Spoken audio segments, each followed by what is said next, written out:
Pas plus de croissance à aller chercher aux États-Unis C'est un mirage aux alouettes, il ne faut pas y croire. Ça dépend sur quoi. Alors déjà, je ne vais pas sur les sociétés technologiques américaines. D'accord. Historiquement, lorsqu'elles se sont mis à dépasser, lorsqu'un secteur aux États-Unis dépasse 40% en termes de pondération dans l'indice de référence, tôt ou tard, ça corrige et ça corrige fort. Dans le MSCI World, tu veux dire Dans le S&P 500. D'accord. Aujourd'hui, globalement, le S&P 500 est à plus de 40% exposé sur le secteur technologique et est concentré sur une dizaine d'actions qui sont structurellement surévaluées. Tu crois à la bulle de l'IA, alors? Je crois à une correction de la valeur à terme. Forte?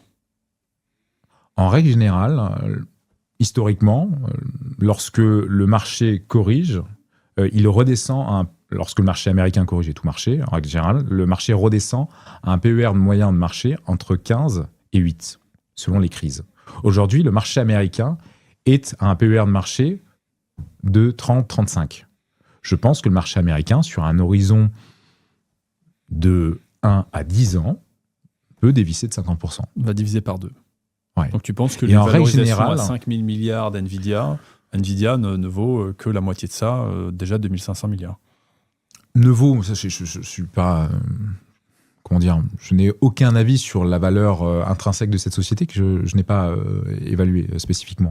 Mais par contre, je pense qu'il peut, de la même manière qu'il y a un effet de mode à la hausse qui amène aujourd'hui à cette société à être surévaluée, à être en tout cas évaluée plus de 50 fois ses bénéfices, il peut tout à fait y avoir une correction. Et en règle générale, à ce moment-là, tu as un vase communicant entre ce secteur-là et le secteur de l'énergie, de la finance, de l'utilities, qui est souvent très performant d'ailleurs.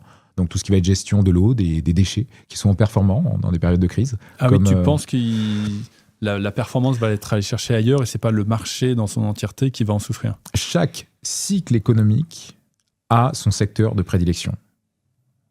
Chaque phase, chaque événement a son secteur de prédilection. La guerre en Ukraine a été un événement de prédilection pour le secteur de l'énergie. D'où l'importance de diversifier sectoriellement son portefeuille pour créer un radeau qui, quelle que soit la tempête, restera au-dessus de l'eau. Et ça, c'est mon mot d'ordre. Se diversifier sectoriellement pour que, quels que soient les événements à venir que l'on ne peut prédire, eh bien, notre portefeuille reste structurellement robuste. Je ne cherche pas à faire... Enfin, je ne serai jamais Cathie Wood. Je terminerai ma vie avec bon nombre de gens qui auront eu des meilleures performances en bourse que moi. Par contre, je continuerai à avoir mon patrimoine en bourse et à l'avoir d'une manière intelligente, robuste, sachant que beaucoup se fourvoient vis-à-vis du risque. La qualité d'un investisseur se mesure bien plus dans sa capacité à maîtriser son risque qu'à générer du rendement. Parce que si tu perds 50% sur ton portefeuille, il te faudra faire 100% de performance pour rattraper cette valeur. Et donc, la manière dont tu maîtrises ton risque en te diversifiant sectoriellement et géographiquement est essentielle selon moi. Oui, ce que tu dis, c'est que celui qui est en ce moment au pic de la bulle de l'IA sur le S&P 500, si demain ça corrige sérieusement et qu'il perd 50% de sa valeur, il va lui falloir une dizaine d'années avant de récupérer les pertes qu'il aura accumulées. Pour citer Warren Buffett, il n'y a que quand la marée se retire que l'on voit qui nage nu. Effectivement. Et autre question pour toi, justement, Warren Buffett disait, je crois, grosso modo, que la diversification, c'est bien, mais quand on a quelques champions, il faut aussi savoir les concentrer. Est-ce que tu prônes une diversification par capital, j'ai envie de dire aussi, et avoir autant de lignes que possible, ou tu concentres ton portefeuille sur quelques lignes, mais quand même diversifié entre secteurs et géographie?